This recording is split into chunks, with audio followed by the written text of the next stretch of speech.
Alors cette fois-ci, c'est sûr et c'est décidé, je ne prends plus jamais l'avion de ma vie. Pas après un film pareil. Je sais pas comment je ferai pour mes futurs voyages en Asie. J'irai en bus, en bateau, à vélo.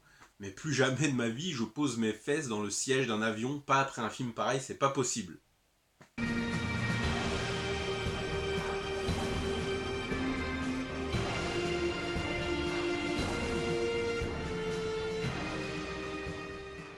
Et salut tout le monde.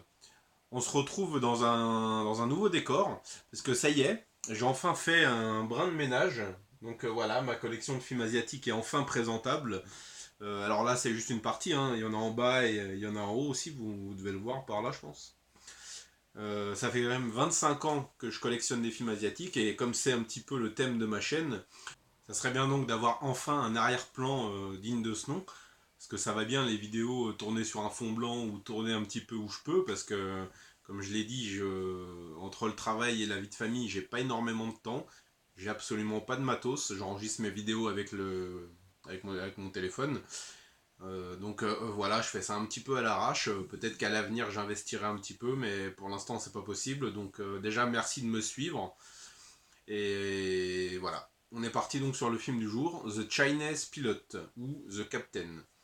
L'histoire vraie d'un pilote d'avion qui, pendant un vol de la compagnie Air Sichuan, un vol vers le Tibet, va voir la vitre du cockpit se fissurer et exploser en mille morceaux, ce qui va créer une dépressurisation dans l'avion et mettre tous les passagers en danger. Et le film donc va nous raconter comment le pilote va tout mettre en œuvre pour retourner au sol et sauver la vie de tous ses passagers et des membres d'équipage. Alors déjà c'est une histoire vraie, donc si vous êtes au courant du fait divers, vous savez à peu près comment ça va se terminer. Mais voilà, le film va nous raconter l'histoire et va le faire d'une bonne manière, c'est bien raconté, c'est aussi bien mis en image, la réalisation est propre, graphiquement c'est beau, il n'y a rien à dire. Niveau effets spéciaux, alors on va avoir quelques plans de l'avion dans le ciel, avec une caméra qui va le filmer de loin. On va se rapprocher un petit peu, se rapprocher de plus en plus et entrer dans l'avion pour être dans les cabines. Là on sent un petit peu les images de synthèse. Bon, ouais, c'est... voilà. Je sais pas quel a été le budget du film, mais il a fait avec ce qu'il avait. C'est pas dégueulasse visuellement, même si on sent de temps en temps les images de synthèse. Alors j'ai pas trouvé de défaut principal au film, même si on sait comment ça va se terminer si on est au courant du fait divers. Le suspense est plutôt bien géré, il se passe diverses choses dans l'avion, des passagers qui vont faire des crises de panique, des secousses et des turbulences absolument effroyables. La vache, c'est... Je sais pas comment ils ont réussi à pas faire de crise cardiaque les passagers, parce que moi perso je suis dans un avion au-dessus du ciel, au-dessus des nuages, et dans cette situation, je crois que mon cœur il lâche, c'est sûr, c'est évident.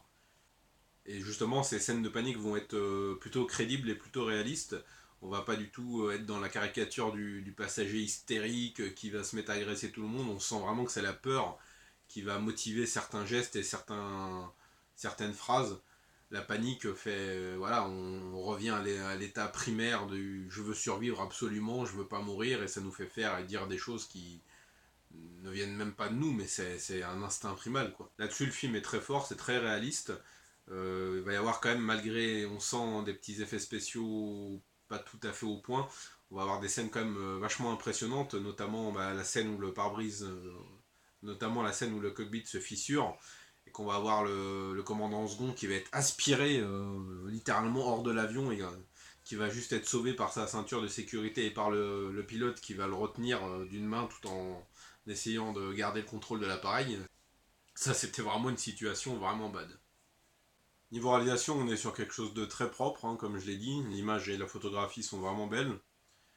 Le film n'a au final pas énormément de défauts, hein. C'est une histoire bien racontée, un film catastrophe plutôt agréable à suivre, en partie parce qu'il se termine plutôt bien. Au sujet de la fin, j'ai trouvé que ça peut-être que ça traînait un petit peu parce que l'avion au final est sauvé et se pose au sol, et j'ai regardé machinalement le temps qui restait, j'ai vu qu'il restait à peu près 20 minutes encore. Donc je me suis dit qu'ils allaient parler un petit peu de l'après, et effectivement c'est le cas.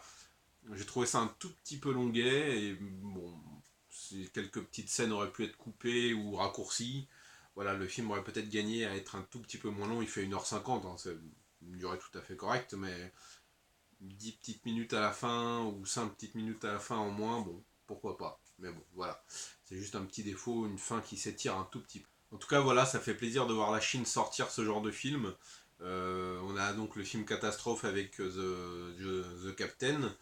On a aussi The Climbers là avec Woo Jin qu'il faut que je me fasse d'ailleurs. On a eu aussi, toujours avec Woo Jin, la proposition de science-fiction Wandering Earth, le film de guerre Wolf Warrior 2.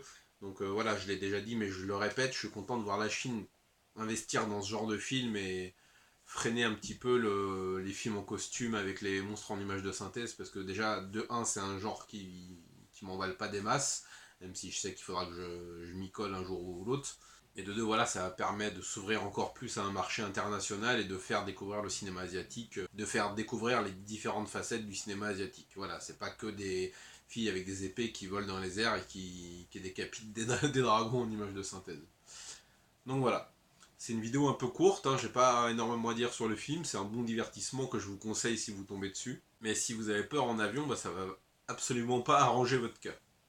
Voilà, ça sera tout pour cette rapide critique. J'espère qu'elle vous aura plu, que le décor vous aura plu.